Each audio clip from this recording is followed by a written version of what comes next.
Delhi high court ने तीनों नगर निगमों के कर्मचारियों को वेतन और पेंशन का भुगतान नहीं करने पर दिल्ली सरकार व तीनों एमसीडी को कड़ी फटकार लगाई है। हाईकोर्ट ने सख्त लहजे में कहा कि चीजें नहीं बदलती हैं और इसी तरह चलती रही तो आश्चर्य नहीं होगा कि राजनीतिक नेताओं और इनसे जुड़े लोगों से जनता मारपीट शुरू कर दे। हाईकोर्ट ने दिल्ली सरकार से कहा कि एमसीडी व केंद्र सरकार के बीच सैंडविच बन गई है, क्योंकि वह विरोधी पार्टी है। एमसीडी और दिल्ली सरकार एक दूसरे के साथ अजीब तरह से लड़ाई लड़ रही है और हम उनके रवैये से शर्मिंदा है।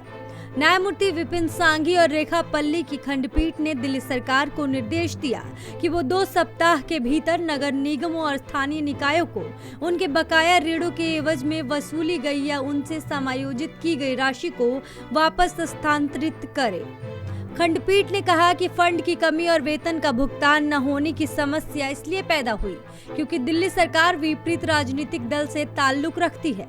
पार्टियां अपने नेताओं को बताएं कि उन्हें परिपक्व होना है और इस सब से ऊपर उठना है। सब यूं ही चलता रहा तो हमें आश्चर्य नहीं होगा कि राजनीतिक नेताओं को बड़े पैमाने पर जनता द्वारा मार डाला जाएगा।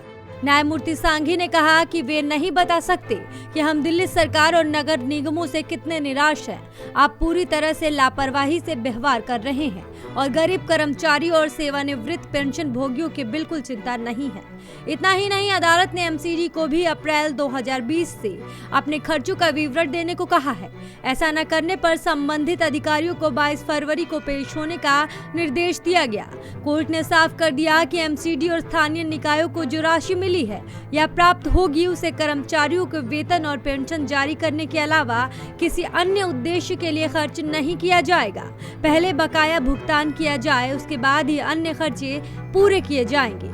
पंजाब केसरी ग्रुप, नई दिल्ली।